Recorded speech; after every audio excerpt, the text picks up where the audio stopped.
তিনি এমন একটা মসজিদের ইমাম, মা আয়েশা সিদ্দিকা রাদিয়াল্লাহু তাআলা আনহার হুজরাখানার থেকে মেহরাব পর্যন্ত 22 ফিট রাস্তা। এই রাস্তা দিয়ে সরকার, প্রেসিডেন্ট, একজন সেনাপ্রধান, রসুল, নবী হেঁটে হেঁটে তখন খুতবা দিতে আসতেন। এই আসার কারণে তার পায়ের ধুলি যে রাস্তায় লেগেছিল, আমার আল্লাহ খুশি হয়ে ওই রসুলের সুবাদে, সরকারের সুবাদে ওই জায়গাটা রিয়াজুল জান্নাতে পরিণত করে দিয়েছেন। রসুলের পদাচরণে মাটি হয়ে গেল জান্নাত, আর আমাদের দেশের নেতাকে পদাচরণে মাটি হয়ে গেল জাহান্নাম। কত গুম্মারা আদর্শ যদি রসুলের থাকে, আজও এই মাটি জান্নাত করে দিতে পারেন কে? এখানে অনেকগুলি হুজুররা দাঁড়িয়ে ছিলেন, যাহা বক্তৃতা শুরু হচ্ছে এক হুজুর নেই। এই কথা কোন টাকা মানে এনারা মনে করি আমাকে বাইরে রাজশাহী ওই বগুড়ার থেকে হুজুরের তুই আর কি কবি, মুঠার আছে কথা কোন টাকা না। কয়জন আছে হুজুর? এটি 11 জন মানুষের মাথার টুপি আছে, আর কারো মাথার টুপি নেই। রাজশাহী কোনো টুপির কারখানাই নেই। মানুষের যখন টুপি মাথার থেকে সরে যায়, এই মানুষের ভেতরে আর ভালো চিন্তা থাকে না, কুচিন্তা ছাড়া ভালো চিন্তা ঢোকেও না। এই টুপি হলো এই মাথার হচ্ছে কভার। কেউ যদি টুপি মাথার দেয়, টুপি মাথার দেয়, সিনেমার যেতে পারে না, গান শুনতে পারে না, ঘুষ খেতে পারে না, জেনা করতে পারে না। কারণ এই টুপি বাধা দেয়, যে বিবেক বলে তুই টুপি মাথায় কি করছো। ওই জন্য বাংলাদেশের মানুষ টুপি আগেই খুলে থাকে। এমনও দেখেছি বাবা মারা গেছে, ছেলে জানাজার দান আছে, গামছা মাথার দেয়, টুপি নেই, নামাজি পড়েন, টুপি পাবি কোথায়? কথা কোন না। আপনারা যে এখানে বসেছেন, এই ছেলেপেলে একজন ওটা চলবে না। ছেলেপেলে তো বিবেক নেই, তো কেউ উঠতে পারবে না। বক্তৃতা যতক্ষণ হবে আপনাকে শুনতে হবে। আমার রসুল বলছেন, 1 ঘন্টা যদি কোরআনের তাফসির কেউ শোনে, 60 বছর নফল ইবাদতের সওয়াব পাবেন। আমাকে এখানে কোনোদিন আপনারা দেখেননি, আমিও আপনাদেরকে দেখি নাই। শুধু দামকুড়া নাম শুনেছি, রাজশাহী নাম শুনেছি, পদ্মা নদীর নাম শুনেছি, কিন্তু ইলশা পদ্মার কোনোদিন খাইনি। আপনাকে রাজশাহী পদ্মা ভারত পর্যন্ত তো গেছে, এই পদ্মা যায় নাই? ভারতে গেছে পদ্মা। আল্লাহর কি নিয়ামত! ইলিশ মাছ। বাংলাদেশে কোটি কোটি একর জমি মাছ চাষ হয়, ফিট খিলান লাগে, ভাত খিলান লাগে, খুদ কত কি খেলায়, কিন্তু বঙ্গোপসাগর, পদ্মা, মেঘনা, যমুনার কোনো ফিডের বস্তা কেউ ঢেলে দেয়? তারপরে মাছের অভাব আছে। তা আবার এই মাছটা কি ভারতের সীমানা? সব মাছ বাংলাদেশের মুসলমানের সীমানা। মাছক আল্লাহ কোন কলেজত পড়ে ছেড়ে দিছে যে তুই হিন্দুকের এলাকার যাবো না? কোন মাঝখানে ব্যারিকেড নাই, নেট নাই, পার নাই, কিচ্ছু নাই। আল্লাহর ইজ্জতের কসম, একটা ইলিশ মাছ ভারতের সীমানায় যায় না। মাছ জানে আল্লাহ আমাদেরকে মুসলমান বাংলাদেশের মানুষের জন্য পাঠিয়ে দিয়েছে। যে মাছ ভারতে যায় না, সবচেয়ে বড় বড় ইলিশ মাছ ভারত সরকারকে সরকারগুলো খিলায়। এইবার দেশ স্বাধীন হলো 5ই আগস্টে। ডক্টর ইউনূস তোমার কে বললো ওটি 1000 টন ইলিশ দেওয়া লাগবে? আমাকে তা অনুমতি লিয়ে দিয়েছো তুমি? হ্যাঁ, কতক্ষণ আমরা ইলিশ পাই না 2700 টাকা কেজি, 1800 টাকা কেজি, আর তুমি বড় বড় 15 কেজির ইলিশ ভারতের পেটে দাও। কে যাও? ওই দাদা বাবুই মুদির সুবাস নেওয়ার জন্যে। হ্যাঁ, কতক্ষণ এদেশে যদি ইসলাম বিজয় হয়, একটা ইলজা ভারতে যাবে না।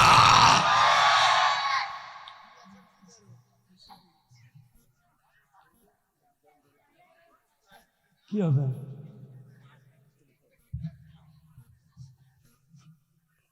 মুসলমান যদি একটু না জাগেন, এগুলো দুর্নীতি বন্ধ হবে না। ইলশা যদি আমাকে বাড়ি বাড়ি দিয়ে যদি বাঁচে, আমরা রোদ দিয়ে শুটকি করে খাবো। কত কোনে কেন কথা ঠিক কিনা? ইলশা খাতে খাতে আমাদের শরীর হাফসে গেছে, তাহলে আমি ইলশা রোদ দিয়ে শুটকি করে যখন পাওয়া যাবে না তখন ইলশা খাবো। ইলশা দেওয়ার মালিককে,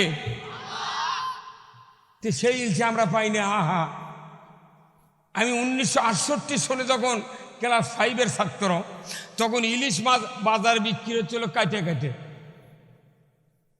দাম নেই ভাগা ভাও। কত কিনবেন আর খাবেন? আর একটা ইলশা পাক করলে 4-5 বাড়ির গন্ধ যেত। আর এখন ইলশা এমন হচ্ছে, এই ভারতত দিয়ে দেয় ইলশার বরকত কমে দেওয়ার কারণে মুখের উপরে 1/2 ইঞ্চি দূরে লাগ। কথা কনে করে এই ভারতত ইলশা দেওয়ার কারণে আল্লাহ রাগ করে ইলশার স্বাদ তুলে লেছে। মুখর থেকে 1/2 ইঞ্চি দূরে লাগ, এই 1/2 ইঞ্চি দূরে গন্ধ নেই। আবার ইলশার গন্ধ হবে কখন? যখন ভারতত ইলশা দেওয়া বন্ধ হবে। হ্যাঁ কতক্ষণ?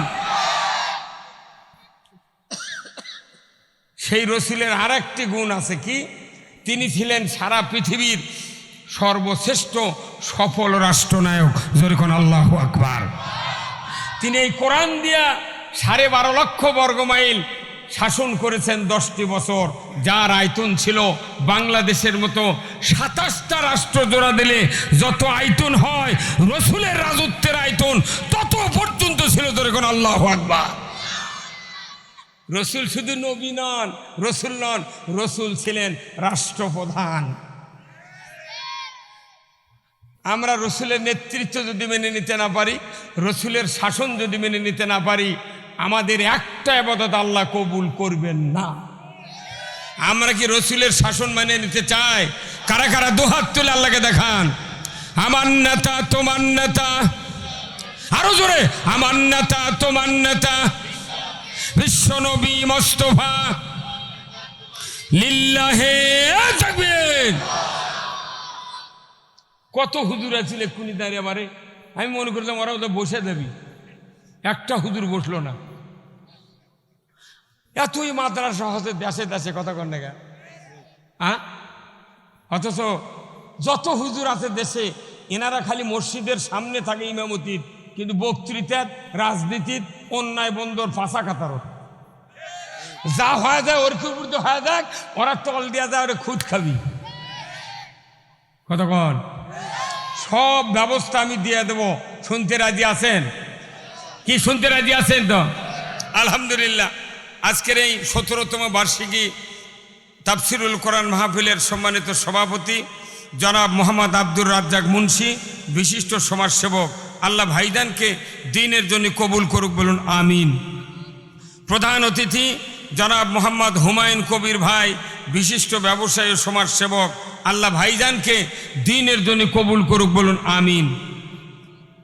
আজকের মাহফিলের সম্মানিত মেহমান, প্রধান বক্তা, বিশিষ্ট ইসলামী চিন্তাবিদ, মুফাসসিরে কোরআন হযরত মাওলানা মোহাম্মদ রবিউল ইসলাম বিন ইয়াকুব, সদস্য বাংলাদেশ মাজলিসুল মুফাসসিরিন পাবনা, আল্লাহ ভাইজানকে দ্বীনের জন্য কবুল করুক, বলুন আমিন।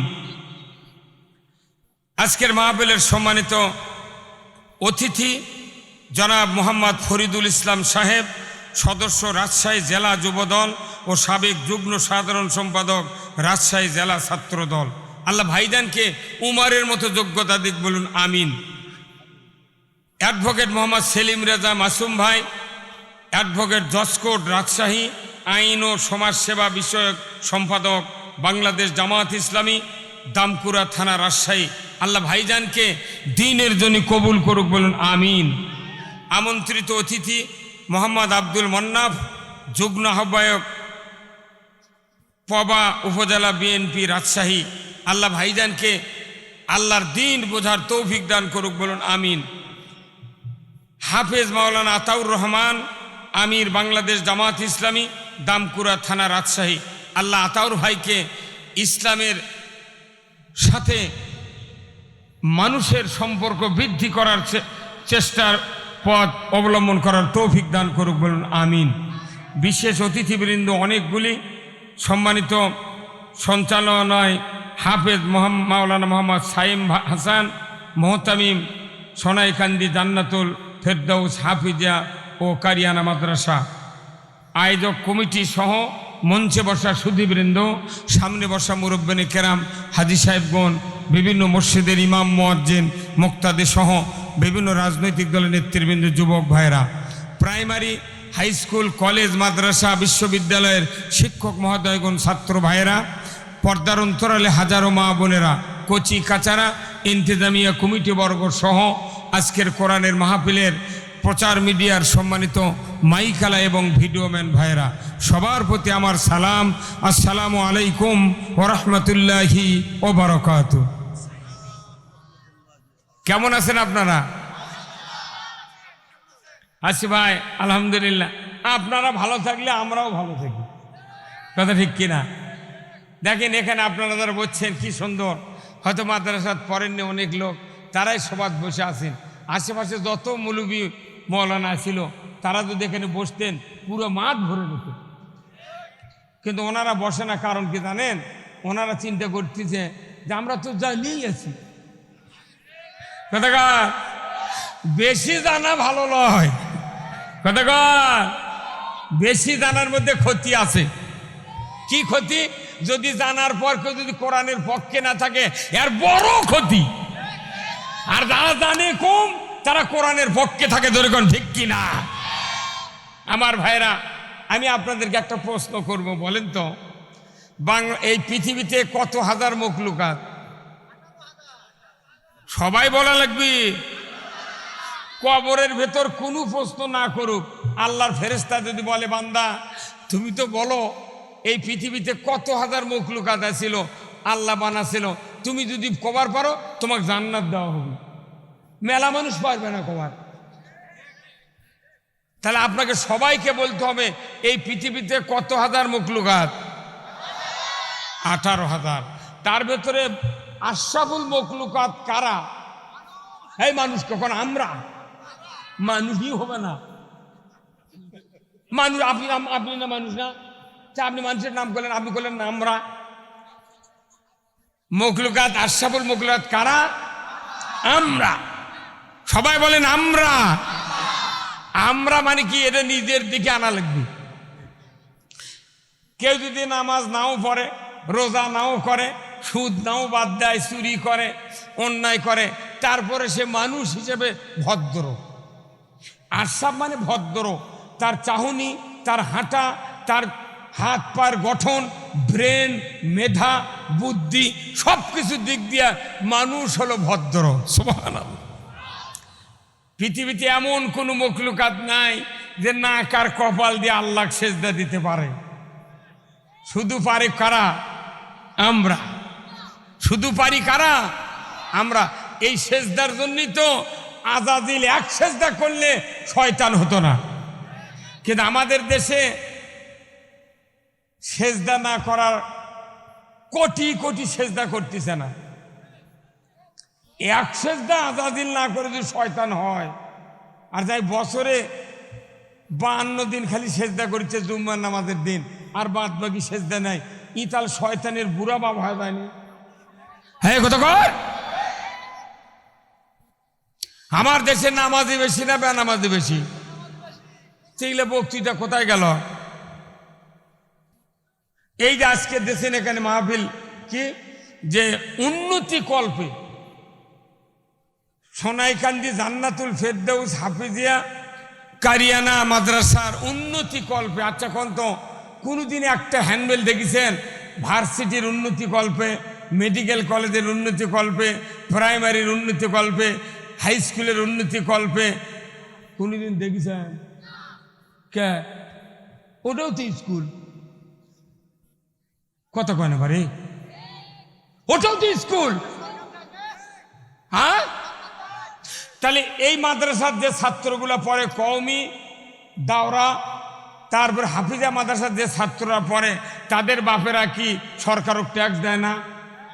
তারা কি বাড়ির খাজনা দেয় না? প্রাইমারি যারা পড়ে, হাই স্কুল, কলেজ, বিশ্ববিদ্যালয়ের যে ছাত্ররা পড়ে ওদের বাপ মায়েরা কি সরকারও ট্যাক্স খাজনা দেয় না? তাহলে ওরাও খাজনা দেয়, এনারাও দেন। এনারা ভিক্ষা করে মাদ্রাসা চালান লাগবি, আর ওনারা বেতন পায় মাদ্রাসা চালাবি। এটা কোথায় লেখা আছে দেখে দেন। যদি ভিক্ষা করে চালান লাগে তাহলে কওমি মাদ্রাসা আর হাফিজিয়া মাদ্রাসা 2 বছর ভিক্ষা করে চালাক, পরে 2 বছর পর হাই স্কুল, কলেজ, বিশ্ববিদ্যালয়ের বেতন এগুলো হুজুর দিয়া ওরা আবার ভিক্ষা করে 2 বছর চালাক। হ্যাঁ কতবার চালাক তোরা।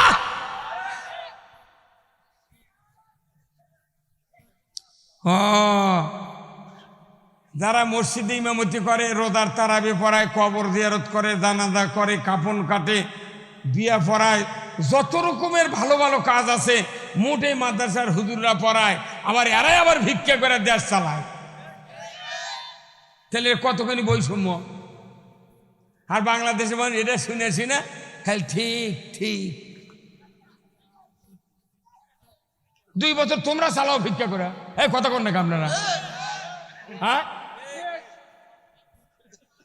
ওর তোরা চালা। একটা সভা করলু না তোরা জীবনে, কিয়ামত হয়ে যাবি। রাজশাহী ভার্সিটির কোনোদিন উন্নীত কল্পে কোনো মাহফিল নাই, চিটাগাঙ্গে নাই, ঢাকাত নাই। কোটি কোটি টাকা সরকার দিচ্ছে, ওটি আবার যুবক যুবতী পাওয়ার হিটু থেকে দিয়ে বাদাম খাচ্ছে। এর করে আমার বাস দিয়ে নিয়ে যাচ্ছে, বাস দিয়ে থুয়ে যাচ্ছে। আমার 3টে ছেলে মাদ্রাসা ভর্তি ছিল, কামেল পাস, আবার হাফেজ আছে। তো যখন মাদ্রাসাত পড়াচ্ছে 16 বছর, আমি বলছিলাম বাবা মাদ্রাসাত তো পড়ছো, মাঝে মাঝে তো পুলিশ সার্চ করে, তাহলে সিগারেটের খাইলা প্যাকেট পকেটে থুস, আর গ্যাস নাই, গ্যাস লাইট তুই পকেটে থুবো। যদি সার্চ করবে লাগে সিগারেট আর গ্যাস লাইট পায় তাহলে কবি গুড বয়। কি বলবি? Good boy. আর যদি সিগারেট আর গ্যাস লাইট না পায় তাহলে কবি ব্যাড বয়। তাহলে ধরে লেতা জেলত তুলবি, কতক্ষণ না কেন? এই যে 10 জন মানুষ, 10 জন ছাত্রের মাথায় পাগড়ি দিলাম, কথা ঠিক কিনা? আপনারা দেখলেন না? অনেক লোকের মুখের দিক থেকে দেখি মন খুব আবেগপ্রুত হয়ে গেছে। ইনকে একটা ছেলে যদি আমার হতো। যে কর্তৃপক্ষ পাগড়ি দিয়ে দিল, আমরা দিলাম, কত আবেগ ঘন পরিবেশ। আল্লাহ এইরকম একটা সন্তান যদি আমার হতো, আমার জীবনটা শান্তি হতো। এই ছেলে দাওরা পাস করবে, কামেল পাস করবে, কুষ্টি বিশ্ববিদ্যালয়ে যাবে, মিশর যাবে, আল আজহার, মদিনা ভার্সিটির থেকে কোরআন যা মুখস্থ করলো তারই উপর সরাসরি তাফসির ডক্টরেট করে ফিরে চলে আসলো। এই ছাত্র যখন এসে আবার এই মাদ্রাসার সভাত বক্তৃতা দিবি, যারাই পাগড়ি দিলাম ওরা আবার ধরে লেজা জেলত তুলবি। তাহলে এই প্রহসন করার কি দরকার? এই কোরআন পড়া যাবি, মুখস্থ করা যাবে, কিন্তু কোরআনের কথা বলা। ডাক্তারি পড়া যাবি, ওষুধের নাম মুখস্থ করা যাবে, কিন্তু চিকিৎসা করা যাবে না। এটা যদি হলো নি তাহলে ডাক্তারকে ঘর ভাত থাকলো এনে কত বলে রে? ডাক্তাররা বই পড়ে ডাক্তারি শিখলো। একটা doctor PhD, FCS, FRCS degree অর্জন করলো। যদি কোনো রুগী তার কাছে যায়, অভিভাবকেরা বলে স্যার যত টাকা লাগে লাগবে আপনি চিকিৎসা করেন, আমার এই রুগী ভালো হতে হবে। আর আমরা যখন কোরআন পড়ে যখন বক্তৃতা করবে আছি, বক্তৃতার আগে আমাকে কয় হুজুর দেখে শুনে কথা কবেন, রুগী যান সারে না। কে ডাক্তারের কাজ যা কয় রুগী সারা লাগবে, আর কোরআন দিয়া ওনারা হলেন বডির ডাক্তার, আমরা হলাম ইমানের ডাক্তার। বডির ডাক্তারও পাঞ্চিং করে ভালো চিকিৎসা চায়, ইমানের ডাক্তারকে দমন করে জেল দিয়ে, হামলা দিয়ে, মামলা দিয়ে মানুষকে জাহান্নামী বানাতে বলে। আজকে জাতি কোন দিক? এইভাবেই যদি দুনিয়ায় চলি, জান্নাতে যাওয়া তো দূরের কথা, জান্নাতের চোখ আর চোখে পড়বে না। আপনারা কি জান্নাতে যেতে চান? কারা কারা দুহাত তুলে আল্লাহকে দেখান, লিল্লাহি তাকবীর, নামান হাত। এতক্ষণকে পরিবেশটা বদলিল, ফাঁকা ফুঁকা বন্ধ হয়ে গেল। যে লোক বলছেন এই লোকের দরকার, ধানি ভাই যারা ঘুরতেছেন আপনারা ঘুরতেই থাকেন, কিয়ামত পর্যন্ত গেলে ঘুরে না আর ঘুরে কতক্ষণ দেখা আল্লাহ দান পাও দান এক কাজই থাকে না। কতক্ষণ এই আজকের এই মাহফিলে তারা বসবে না, আমার কাল রাত্রে স্বপ্নে দেখা লাগবে।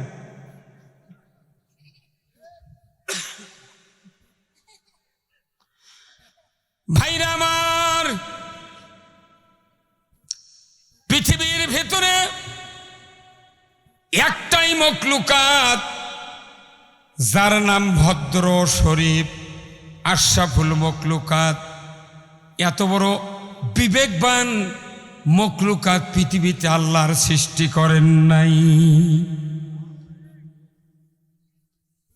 আমার আল্লাহ বলছেন এই ভদ্র জাতিকে, এই শরীফ জাতিকে, এই আশরাফুল মখলুকাত মানব জাতিকে আমি ভদ্র করেই রাখবো না, এদেরকে আমি উৎকৃষ্ট মানে উন্নতি করতে চাই। আল্লাহ কোরআনুল কারিমে বলছেন এই ভদ্র জাতিকে উন্নত উৎকৃষ্ট বানাতে গেলে দুইটা শর্ত পূরণ করতে হবে। এক নাম্বার শর্ত, আল্লাহ তাআলা কোরআনুল কারিমে বলছেন ইন্নাল্লাযীনা আমানু ওয়া আমিলুস সলিহাতি উলাইকা হুম খায়রুল বারিয়া। যাদের ঈমান আছে আর নেকামল আছে, ভালো ভালো কাজ আছে, এই দুইটা শর্ত দুনিয়ার কোনো ভদ্র জাতি যদি জীবনের সাথে মিলাতে পারে, ঈমান আনবে আর ভালো ভালো কাজ করবে, আমার আল্লাহ বলেছেন এই লোকেরাই হবে সর্বোৎকৃষ্ট। সর্বোৎকৃষ্ট মানের ঈমান আনতে গেলে আপনাকে দুটা গুণ অর্জন করতে হবে, একটা হলো ঈমান আর একটা হলো সৎ কর্ম। তরিকন আল্লাহু আকবার। তাহলে এরা হবে হ্যাভি ওয়েট ইমানদার। কেউ ইমানদার হ্যাভি ওয়েট ইমানদার। আমাদের দেশে বাংলাদেশে যতগুলো মানুষ এমপির দ্বারায় বিভিন্ন দলের, কেউ কেউ বলে ফেসবুকে যে উনি হ্যাভি ওয়েট প্রার্থী। কি ওয়েট? হ্যাভি ওয়েট প্রার্থী। তার ওজন বেশি, দাপট বেশি, টাকা বেশি, তারপরে চাপাও বেশি। তারা হলো হ্যাভি ওয়েট প্রার্থী। কিন্তু আল্লাহর কাছে এই হ্যাভি ওয়েট প্রার্থীর দাম নাই। আল্লাহর কাছে দাম হলো যার ঈমান আছে, সৎ কাজ আছে। ধরে বলুন ঠিক কিনা? তাহলে ঈমান আর সৎ কাজ যার আছে, ইনি হলেন হ্যাভি ওয়েট ইমানদার। ধরে কোন আল্লাহু আকবার। এদেশে এমনও নেতা আছে 6 মাসে ওযু করেনি, তাই আবার হ্যাভি ওয়েট প্রার্থী। কি করে গা? মুসলিম আমি, সৈনিক আমি, আমি চির রণবীর, আল্লাহকে ছাড়া কাউকে মানি না, নারাই তাকবীর। বীর মুসলমান ধরওয়াল কোরআন, ফিরায়া আনো সেই হারানো সম্মান। বীর মুসলমান নারাই তাকবীর, আল্লাহু আকবার, তৌলা ধুনি ধরায়া রাখবার। বীর মুসলমান ধরওয়াল কোরআন, ফিরায়া আনো সেই হারানো সম্মান। বীর মুসলমান আমরা বীরের জাত। কোরআন বিজয় না থাকার কারণে শিখে ইন্দুর বিড়াল আমাকে মাথা লাগতে, আমাকে দামি নাই। হাজারো অন্যায় করিচ্ছে সমাজে, লাখো কোটি মানুষ, তাদের দুর্নাম নেই। হুজুরকে খালি দুর্নাম।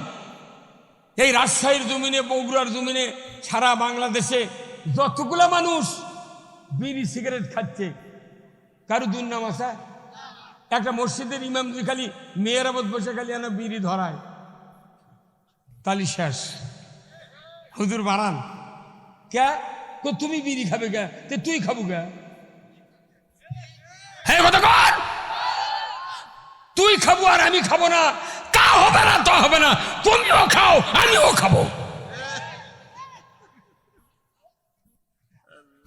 কি কথা? কি অনেক শিক্ষিত লোক আছে দেখবেন, অফিস আদালতে যা দেখবেন ওই করির এইভাবে একটা ওই বাটার মতো আছে, ওই খালি সিগারেট খালি ছাই ফালায়। কি অফিসার বাড়ি সিগারেটের ছাই ফালানোর জন্য ওটি করির একটা বাটি কিনে থাকে, জনগণ যাচ্ছে সেবা নিবার, ওদের সাথে কথা বলিচ্ছে আর সিগারেট খা টান দিয়ে ওটি লোকের থাকের মধ্যে থুচ্ছে, মনে আল্লাহর ওলি। হুজুর দা ওরই কাছে বসে আছে কতক্ষণ। এই দেশে ভার্সিটির থেকে শুরু করে একবারে দাখিল মাদ্রাসা পর্যন্ত যত স্কুল কলেজ আলিয়া মাদ্রাসা কামেল যত রকমের আছে, এই প্রত্যেকটা প্রধানের ওই চেম্বারের দেওয়ালের উপরে দুটা করে ছবি কতদিন হলে টাঙ্গে ঠিকছে না। মাদ্রাসার প্রিন্সিপাল ডবল কামেল পিএইচডি করা, ভার্সিটি পাস করা। এই বাংলাদেশে যতটা কামেল মাদ্রাসা, ফাদেল মাদ্রাসা, আলেম মাদ্রাসা, দাখিল মাদ্রাসা আছে, যতগুলো কলেজ ভার্সিটির প্রিন্সিপাল আছে, উপাধ্যক্ষ অধ্যক্ষ আছে, প্রত্যেকটা চেম্বারে দুটো করে ছবি টাঙ্গানো ছিল। এই কতক্ষণ লেগে হ্যাঁ জোরগণ কথা ঠিক কিনা? তাহলে হুজুরা জানে না যে ঘরের ছবি থাকে সেই ঘরে আল্লাহর রহমত থাকে না। এই 5ই আগস্টে ছাত্র জনতা এই দেশের একটা সুন্দর দরজা খুলে দিয়েছে, দেখা গেল ছবি নামিছে কিন্তু ওই 6টা লোহা এখনো আছে। ছবি নামাতে তুই লোহা তুলে ফেলে দে, মুই চিন্তা করতে আবার টাঙ্গামো। হ্যাঁ কথা কোথায় মুসলমান? কোনো একটা জায়গা অন্যায় ছাড়া নাই। এই অন্যায় বাংলাদেশে বন্ধ হোক আপনারা কি চান? কি দিয়ে অন্যায় বন্ধ হবে? হ্যাঁ জোরে কি দিয়ে? কোরআন দিয়ে অন্যায় বন্ধ হোক। কারা কারা চান? দুহাত তুলে আল্লাহকে দেখান, লিল্লাহি তাকবীর। আসেন এখন কোরআনের কাছে আসেন। এই বাবাই এই তো বসতে, কি পরিবেশ এগুলা পাগলের লাগা।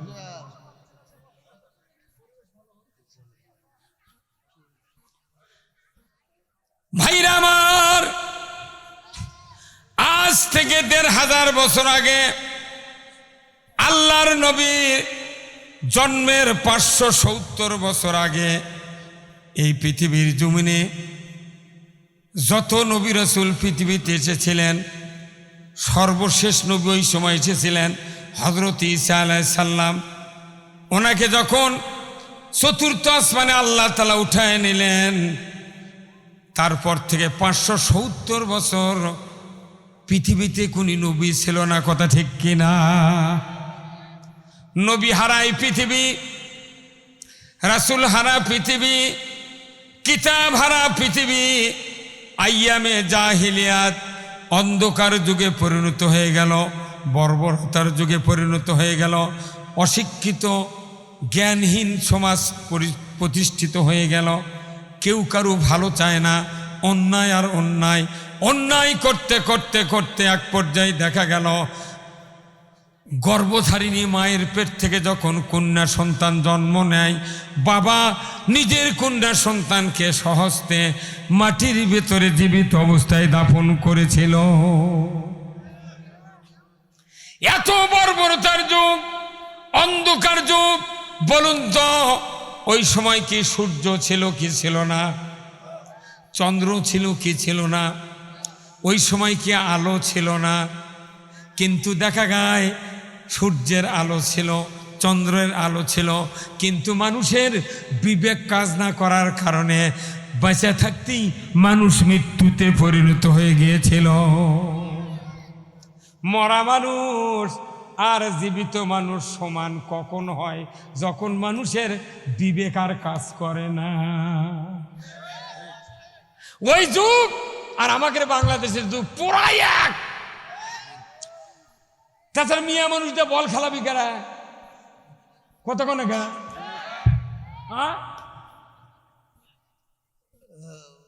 8, 9-এর ছাত্রী, করোনা ইন্টারের ছাত্রী, এগুলো দিয়ে ফুটবল খেলাচ্ছে।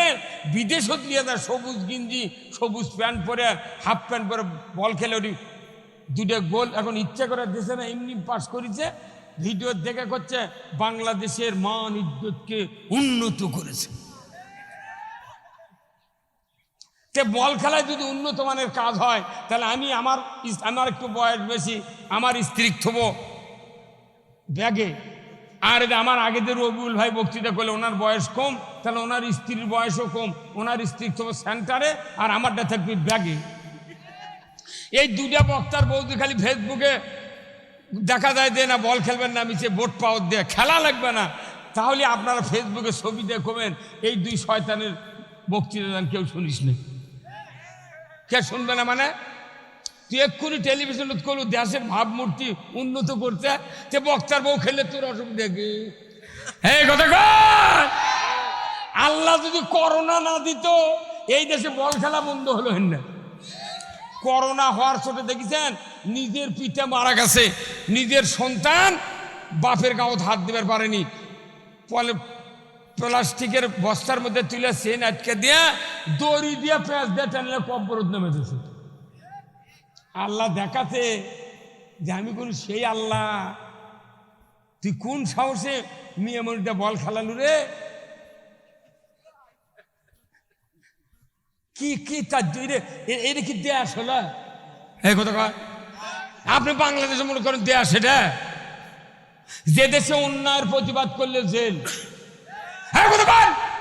যে দেশে অন্যায়ের প্রতিবাদ করলে জেল, খুন গুম, যে দেশে অন্যায় করলে মেডেল পাওয়া যায়। আমরা এইভাবে বাংলাদেশ আর চলতে দেব না।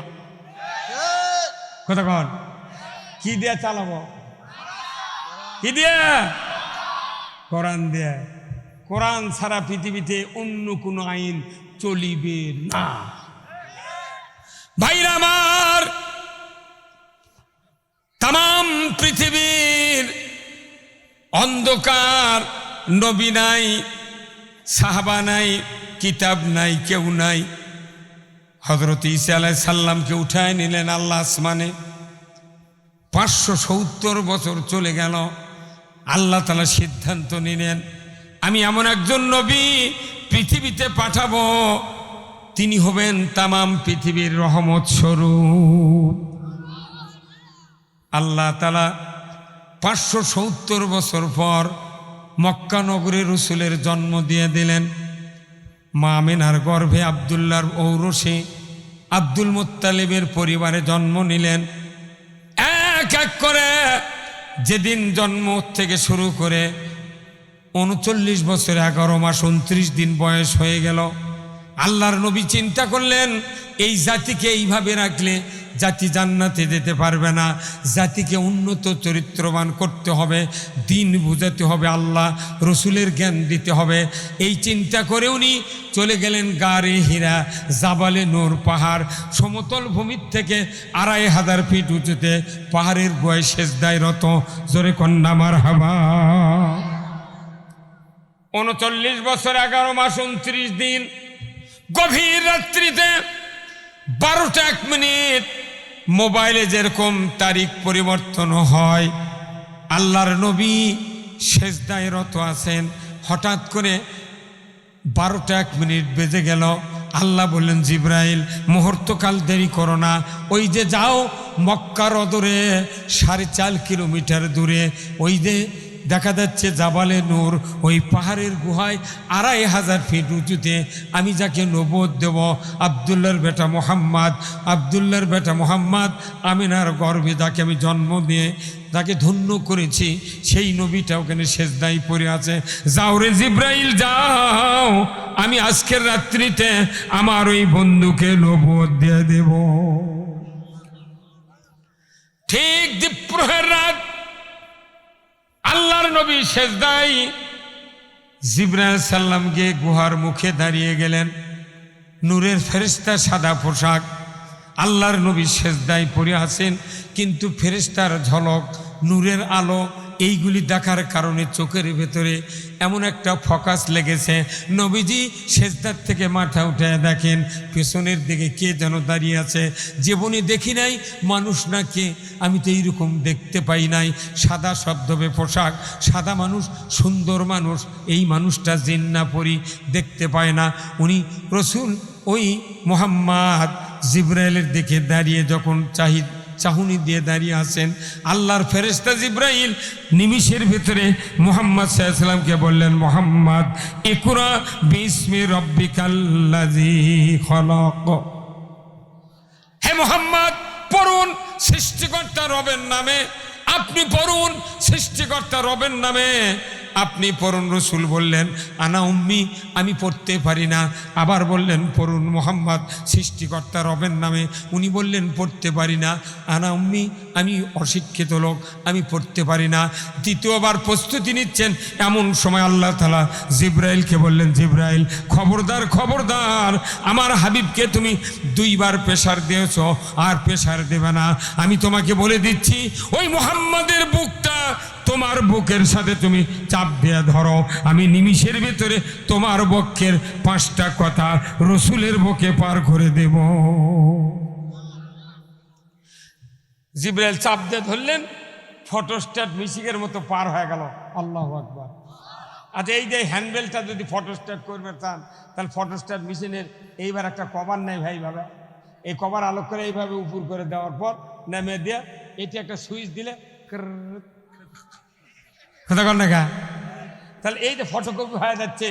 এই ফটোকপি ওই জিবরাইল সাল্লামের রসুল আর জিবরাইলের বুকে বুকে চাপ দিয়ে যে মেশিন তৈরি হলো, ওই মেশিন দেখে সারা পৃথিবীর মানুষ ফটোস্ট্যাট মেশিন বানাচ্ছে। ফটোস্ট্যাট মেশিন বানাবার পারলো, আর ওই নবীর উপর যে কোরআন নাজিল হলো, এই কোরআন বুঝতে পারলো না। এই কোরআনের আইনের কথা কলি কয় না, ওটা শরিয়া আইন মানা যাবে না। তুই ভূতের আইন মানবো? কথা কন গা, হুজুর কথা কন, হুজুর আপনি কথা কন না গা, কথা কি? হুজুর সামনে টান তোরা, হুজুর আপনি আসেন তা না, হুজুরা সামনে থাকা লাগবে, হুজুরা পাশে থাকলে মুখ খোলে না, কথা ঠিক কিনা? কোরআনের আইন ছাড়া কোন আইন মানার কথা কোরআনে নাই। সেই কোরআন নাজিল হলো আলাকে, সূরা আলাকের 5টা আয়াত, তারই 1 নম্বর আয়াত হলো পড়ার আয়াত, কথা ঠিক কিনা? এই কোরআনুল কারিমে নামাজের আয়াত, যাকাতের আয়াত, কুরবানির আয়াত, রোজার আয়াত, নামাজের আয়াত, ফরজ ওয়াজিব সুন্নাত, কত রকমের ইবাদতের কথা আছে, কত দান খয়রাতের কথা আছে, জান্নাত জাহান্নামের কথা আছে, মাদ্রাসা কোরআন জীবনের পরিবর্তনের কথাগুলি আছে। কিন্তু দেখা গেল কোরআনের প্রথম আয়াতটা নাজিল করা হলো মসজিদের ব্যাপারে নয়, মাদ্রাসার ব্যাপারে নয়, জিকিরের ব্যাপারে নয়, দাড়ি টুপি জুব্বার ব্যাপারে নয়। প্রথম আয়াতটা নাজিল করা হলো ইকরা বিসমি রাব্বিকাল্লাযী খলাক। তার কারণ প্রথম আয়াতটাই হলো শিক্ষা ডিপার্টমেন্টের আয়াত। শিক্ষা ডিপার্টমেন্টের আয়াত আগে নাজিল হচ্ছে। পড়ো, জাতির জ্ঞান নাই, জাতি মূর্খ, আল্লাহ চেনে না, রসুল চেনে না। এই মূর্খ জাতিকে যদি জ্ঞানবান বানান দরকার হয়, তাহলে পড়ার বিকল্প। এই কোরআন শরীফে 2200 আয়াত আছে শিক্ষা ডিপার্টমেন্টের জন্য। প্রাইমারির থেকে ভার্সিটি, মক্তবর থেকে দাওরা হাদিস, আর ইবতিদাই থেকে একবারে কামিল পর্যন্ত যদি এই 2200 আয়াত যদি সিলেবাস দেওয়া হতো, বাংলাদেশে যে ছাত্র তৈরি হতো জিব্রাইল ফেরেশতার চেয়ে উন্নত চরিত্র ধরে, বল ঠিক কিনা? কিন্তু শিক্ষা ডিপার্টমেন্টে এগুলো নাই, আছে নাই, কিচ্ছু নেই।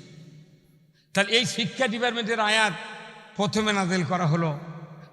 আমি হিসাব করে দেখেছি, আমি একদিন মোটরসাইকেলের তেল তুলে 3টা গ্রাম সার্ভে করছি, যে দেখি কোরআন শরীফ কে কে পড়িছে আর কে কে হাত দিয়ে জীবনে ধরেনি। এরই রিপোর্ট নিয়ে দেখি আমার এলাকার 3টা গ্রাম সার্ভে করে দেখেছি, 68,000 গ্রামও গুণ দিয়ে দেখেছি, প্রায় 8.5 কোটি মানুষ জীবনে কোরআন হাত দেন না আরইনি। আর যাই কোরআন জীবনে ধরেনি, তাই কি কোরআন পড়িছে? কথা কনে রে, তাহলে যাই কোরআন ধরেনি তাই তো পড়েইনি। তাহলে এতগুলা লোক, 8.5 কোটি লোক যখন কোরআন পড়লো না, জানলো না, বুঝলো না, শুধু কি তাই? যত নেতা আছে, যত মানুষ আছে, শতকরা 4 জন মানুষ খালি কোরআনের অর্থ পড়ে, আর বাদ বাকি কেউ পড়ে না। সেই জাতিকে এই সবাদ 1 ঘন্টা আর 2 ঘন্টা বক্তৃতা দিয়া শুনেন যাবি, বুঝান যাবি। তাহলে যদি ইউটিউবরা যেরকম আছে, এনারা যদি না থাকলে হয়নি বক্তৃতা এত প্রচারও হলো হয়নি। হ্যাঁ, কথা কোন দেখা, এনারা সারা বাংলাদেশে না সারা পৃথিবীতে এই বক্তৃতা পৌঁছে দিচ্ছে। সেই জন্যই মানুষ উনি কি বক্তৃতার একটা পাগল হয়ে গেছে। তাহলে এই বক্তব্যগুলো কোরআনে আছে, আমরা পড়ছি না। অথচ আল্লাহ তাআলা বলছেন মানুষকে পড়তে হবে, পড়া ছাড়া জ্ঞান উন্নয়ন করা সম্ভব নয়। ভাইরা আমার, এই কোরআনের জ্ঞান এই মাদ্রাসায় পড়ানো হয়। আপনাদের সামনে 10 জন ছাত্রকে পাগড়ি দেওয়া হলো। আমার রাসূল বলেছেন যদি মাদ্রাসায় বা কোথাও থেকে যদি একজন হাফেজ তৈরি করতে পারেন, 10 জন মানুষকে সুপারিশ করে আল্লাহর জান্নাতে দেবে। কয়জন? সেই 10 জন যাদের উপরে জাহান্নামের ওয়ার্ডার হয়ে গেছে, এমন 10 জন ব্যক্তিকে সুপারিশ করে আল্লাহর জান্নাতে দেবে। তারই 1 নাম্বার গ্রুপ হলো পিতা মাতা, 2 নাম্বার হলো দাদা দাদি, 3 নাম্বার হলো নানা নানি, 4র্থ নাম্বার হলো শ্বশুর শাশুড়ি, 5ম নাম্বার মাদ্রাসার শিক্ষকের ভেতর থেকে একজন আর কর্তৃপক্ষের ভেতর থেকে একজন। এই 10 জন মানুষকে কিয়ামতের দিন সুপারিশ করে আল্লাহর জান্নাতে দেবে। হাফেজের ব্যাপারে নবী এই কথা বললেন, ওই ইঞ্জিনিয়ার মেডিকেল অফিসারের ব্যাপারে কথা তো উঠি পড়ানোর অত ঝোঁক, ওটিতে টাকা কামা হয় সেই দিনই পড়া। মেডিকেলে পড়ালে টাকা আসে, ইঞ্জিনিয়ার পড়ালে টাকা আসে, রডের বদলে বাঁশ দেয়। কথা কোন না, যদি প্রাইমারি চাকরি পায়, ভার্সিটির চাকরি পায়, আর কলেজে লেকচার দেয়, MBBS ডাক্তারের সার্জন হয়, যদি সিলেবাস থাকতো যে মাদ্রাসায় পড়ে হেফজ করতে হবে কোরআন, কমপক্ষে 10 পারার তাফসীর মুখস্থ থাকতে হবে, তবে ওই ছেলেকে মাস্টার ডিগ্রি পাশ করলে কলেজের প্রফেসর বানাবো, প্রাইমারি মাস্টার বানাবো, মাদ্রাসার প্রিন্সিপাল বানাবো, মেডিকেল অফিসার বানাবো। আল্লাহর ইজ্জতের কসম, হাফিজা মাদ্রাসার হুজুররা দরজায় খিল্লাটি দিয়া মাদ্রাসার ছাত্র না নেওয়ার জন্য ব্যারিকেড দেওয়া লাগতো। তাছাড়া হাফিজি মাদ্রাসার দরজা ভাঙ্গা ছাত্র ভর্তি করানোর দায়িত্ব দিত। বলুন ঠিক কিনা? হাফেজ হলে তোমার চাকরি হবে, বাংলাদেশে মানুষ দরজা ভাঙ্গা ভর্তি করে দিল। কথা কথা রে, আরে মাদ্রাসার ছাত্র যাতে আরো না পড়ে সেই জন্য তোকমা দিচ্ছে মাদ্রাসার ছাত্র জঙ্গি। জঙ্গি হতে ভালো, তাহলে তুই মরে গেলে তো বাঙ্গি মানে কব্বর থম। আমরা হচ্ছি জঙ্গি, মরার পর জানা জানা করে তোক বানাবো বাঙ্গি।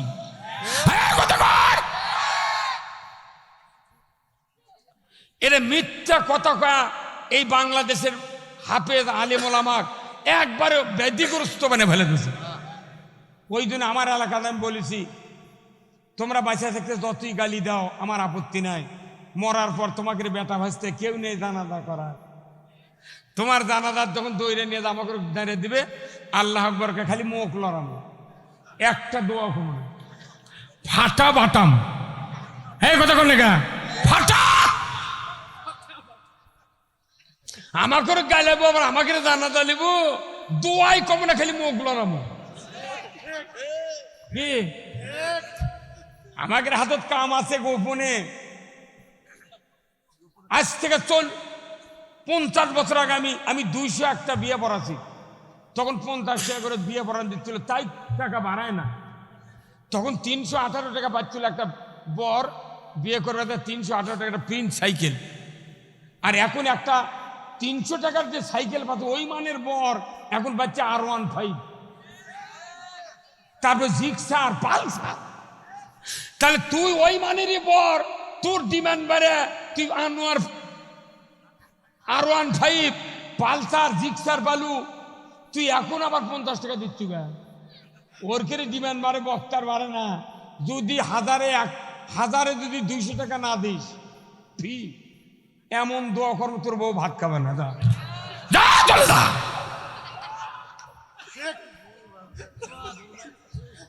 আমরা দোয়া করি দেখে তো তোর বউ ভাত খায়, হ্যাঁ কথা কর।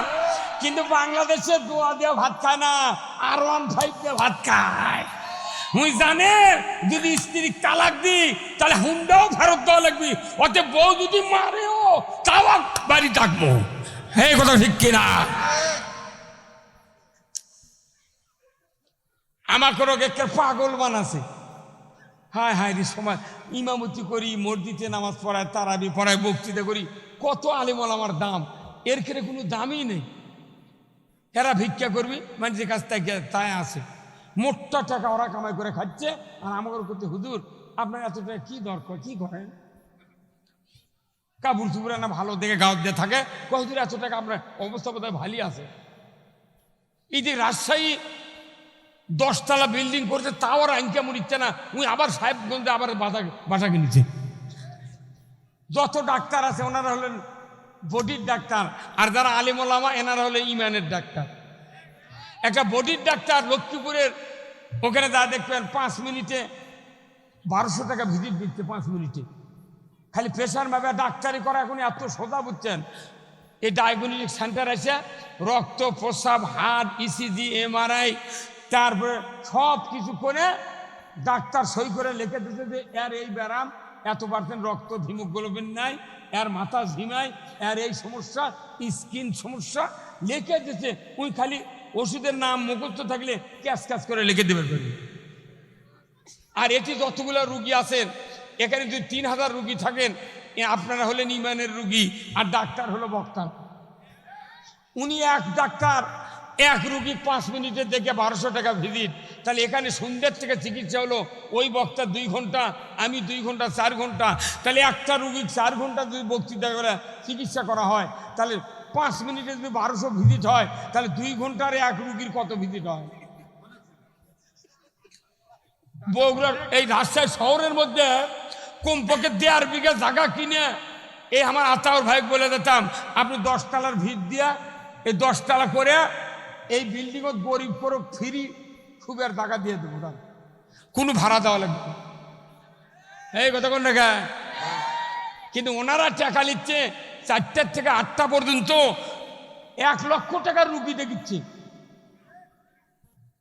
ওরা ভিজিট নিবি, আর আমাকে কাছে হুজুর টাকা লিয়ে বক্তৃতা করা যায়, টাকা লিয়ে রুগী দেখা যায়। হ্যাঁ, দুটাই তো রুগী, ওটা বডির রুগী, এটা ইমানের রুগী। আমাকে কত ব্রেন লাগে জানেন? ডাক্তারকে ব্রেন লাগে না বেশি চিকিৎসা করতে, মোট পরীক্ষা নিরীক্ষা করেই দিছে। ডায়াগনস্টিক সেন্টার খালি টাকালে আপনাকে বসে আছে, ওই ডাক্তার শুধু লাইন করে থবে যে আমাকে এটি পাঠাবেন স্যার। আর এটি যতগুলো রুগী আছেন, কোন পরীক্ষা নিরীক্ষা হচ্ছে? এমন বক্তৃতা দেওয়া লাগবে কি বুদ্ধি করে সব রুগীরই চিকিৎসা হয়। তাহলে বুদ্ধি ডাক্তারের বেশি না বক্তার বেশি? বেতন ওরা হাসপাতালে বেতন পাচ্ছে 2 লাখ টাকা, রুগী দেখে প্রতিদিন পাচ্ছে 1 লাখ টাকা। ওরকে সাথে আমরা পারবো? ওর একানা যদি আমরা কামাই করলো নি, বাংলাদেশে মোট বক্তার হলো নি এই দেশের নেতা। কিন্তু আমাকে দিয়ে টাকা কম দেয়া, যে তোরা যাতে উঠতে না পারিস, ঠিক মানে? বিয়ে পড়ান বন্ধ আজ থেকে, কোনো বিয়ে পড়াবো না। বিয়ে যদি পড়ান লাগে তাহলে আপনি যদি 4 লাখ টাকা ডিমান্ড নেন, তাহলে 1200 টাকা ফি দেওয়া লাগবে আমাকে। যে কয় টাকা নেন আমার আপত্তি নেই। এই হুজুর কথা কন না কেন? ভাইরা আমার, আজ থেকে 1500 বছর আগে আল্লাহর নবীর উপরে পড়ার মতো আয়াত নাযিল করা হলো। পড়তে পড়তে পড়তে পড়তে পড়তে এক পর্যায়ে আল্লাহ তাআলা আয়াত নাযিল করে দিলেন, ওমা খলাকতুল জিন্না ওয়াল ইনসা ইল্লা লিয়াবুদুন। মানুষ আর জিন জাতিকে আমি আল্লাহ আমার ইবাদতের জন্য সৃষ্টি করেছি। আজ পর্যন্ত কতগুলি ইবাদত আল্লাহ করার হুকুম দিয়েছেন আমার জীবদ্দশায় এখন পর্যন্ত বাংলাদেশের কোনো মসজিদে আমি দেখি নাই যে মসজিদের দরজার সামনে আল্লাহর পক্ষ থেকে কতগুলি ইবাদতের ঘোষণা এসেছে। এই ইবাদতের তালিকা আজ পর্যন্ত কোনো মসজিদের সামনে লটকানো নাই। আছে খালি হুজুরা বক্তৃতা দেয় ইবাদতের জন্য বানাচ্ছে। কি কি ইবাদত? কত সুদ বাদ দাও ইবাদত। আমাদের দেশে যতগুলো মসজিদ আছে এতই নামাজ পড়ি আমরা, কিন্তু দেখা যায় এমন কোনো গ্রাম নাই বাংলাদেশে যে সেই গ্রামে 15.5 লোক কিস্তির টাকার সাথে জড়িত নেই। হুজুররা বড় জুব্বা, মাথার টুপি পাগড়ি দিয়া শুক্রবার দিন মনে হচ্ছে নামাজ পড়াতে পারে জিবরাইল এসে খাড়া হচ্ছে। হুজুর মোনাজাত করছে আর পাশে সিসি লোনের পার্টি, কিস্তির পার্টি। আল্লাহুম্মা আমিন। এই কথা কন নাকি রাতর ভাই? ওই হুজুর যদি বাটাম না ফাটায় কি করছি? ওই হুজুরের ইমামতি দাবি থেকে ওই আসল কথা কয় না, ওই ঘুঙ্গুর দিয়ে জিবরাইল সাজিতে। কিন্তু আমার আল্লাহ বলছেন আহাল্লাল বাইয়া হারামার রিবা, ব্যবসা হালাল সুদ হারাম। ধরে বলুন ঠিক কিনা? আল্লাহ যেটা হারাম করেছেন সেই হারাম যদি কেউ মানে তার ঈমান থাকে। হ্যাঁ যেরকম থাকে কেইটা হুজুরা বোঝে না গা এই কথা কন। আচ্ছা বলেন তো, ওযু করে যদি কেউ 22 সারে ওযু থাকে, রোজা থেকে যদি দুপুরে ভাত খায় 1 প্লেট রোজা থাকে, নামাজ শুরু করে সূরা ফাতিহার পর যদি আপনার বেটা বলে আব্বা দক্ষিণ পাড়ার ওই সাইমউদ্দিন আমাকে গরু খরচ দিচ্ছে, তখন আপনি তো নামাজের মধ্যে থেকে কন বাবা ওই সাইমউদ্দিনকে একটু দেরি করবে, আমি নামাজ পড়ে বাড়াই, নামাজ থাকবে। তাহলে আপনি নামাজ ভঙ্গের কারণ জানলেন, রোজা ভঙ্গের কারণ জানলেন, তার ওযু ভঙ্গের কারণ জানলেন। ঈমান কবে ভাঙ্গে গেছে আপনি জানেন না কেন? পদ্মা দিয়ে ঈমান ভাঙে মুর্শিদাবাদ পার হয়ে মুদির নদী দালাত চলে গেছে।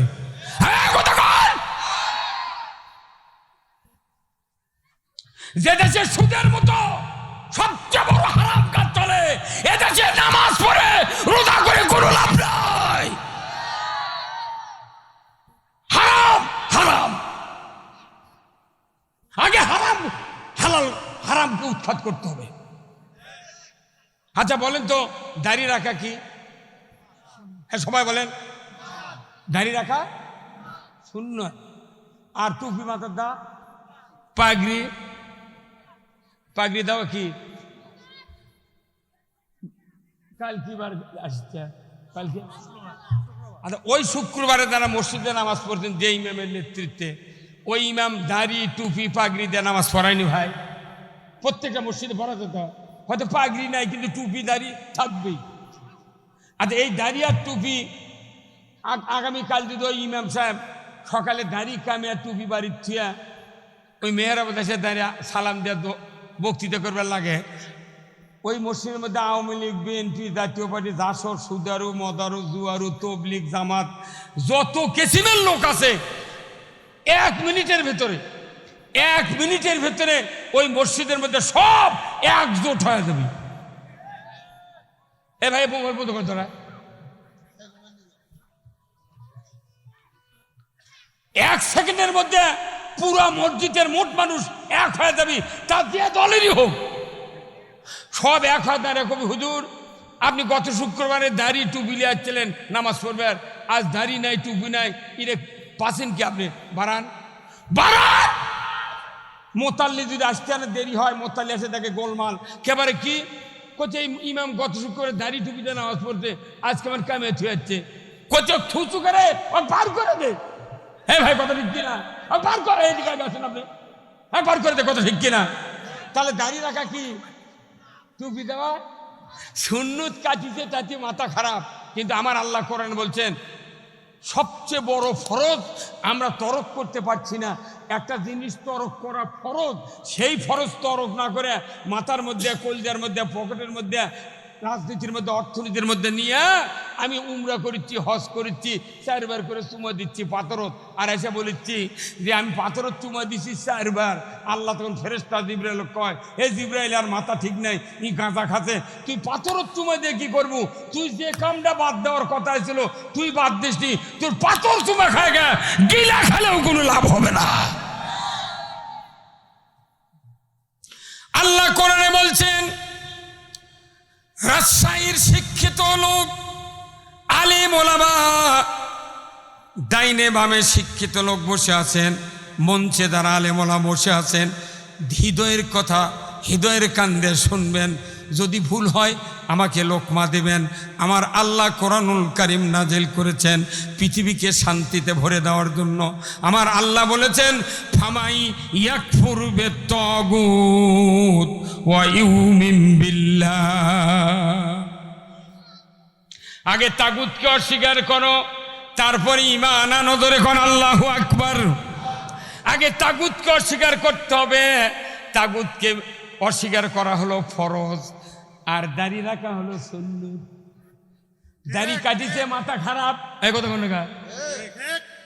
তুলে বুঝতে পারতেন, একদিন বুঝতে পারেননি, বাটাম আপনারই ফাটাবি। আগে তাগুতকে অস্বীকার করা ফরজ কে করেছেন?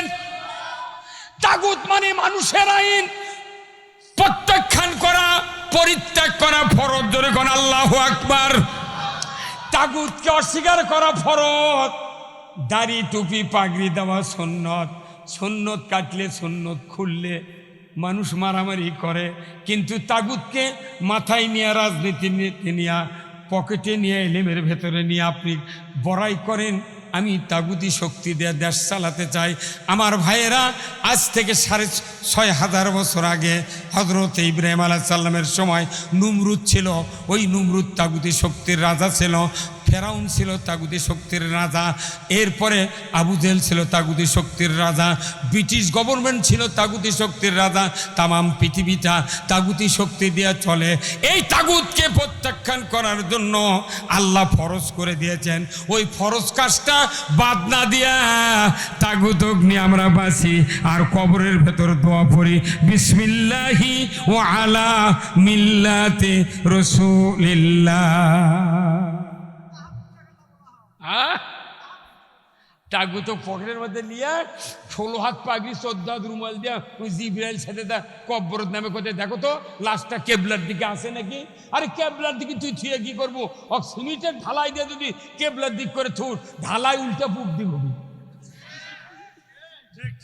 সারা জীবন মানুষের দল করে আর জুম্মার টাকা লাগার জন্য ইমাম সাহেব কিছু কয় না। মোতাল্লির ভাই ওই মনে মুখ খেলে তোকে লাগান লবণ দেশে ভাটাম, ভাটাম ফাটাবি।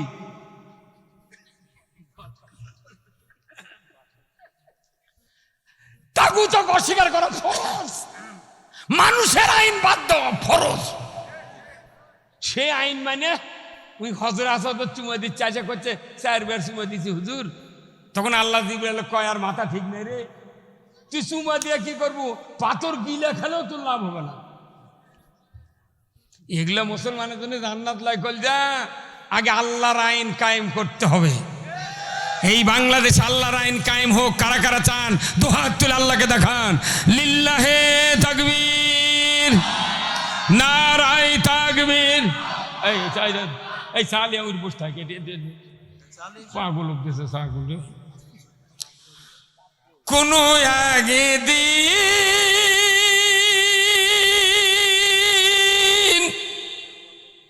এদেশের আকাশে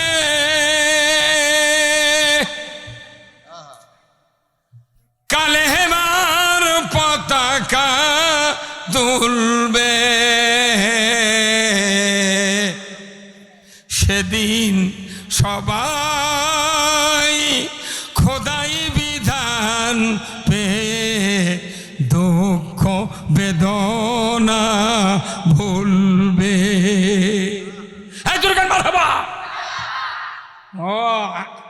প্রেম নাই, আল্লাহর সাথে প্রেম নাই দেখা বক্তার খাওয়া লাগে জোরে কোন ছোয়া না। আচ্ছা নারকেল ছিলেন ভাই, নারকেল। আচ্ছা নারকেল এইভাবে যদি ঝোঁকান তাহলে কিসের সাউন্ড পাওয়া যায়? ডাব সকালে সাউন্ড পাওয়া যায়, ডাব সকালে সাউন্ড পাওয়া যায়, কেন পাওয়া যায় না?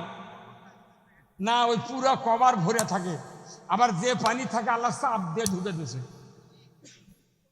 চাপ থাকে পানি।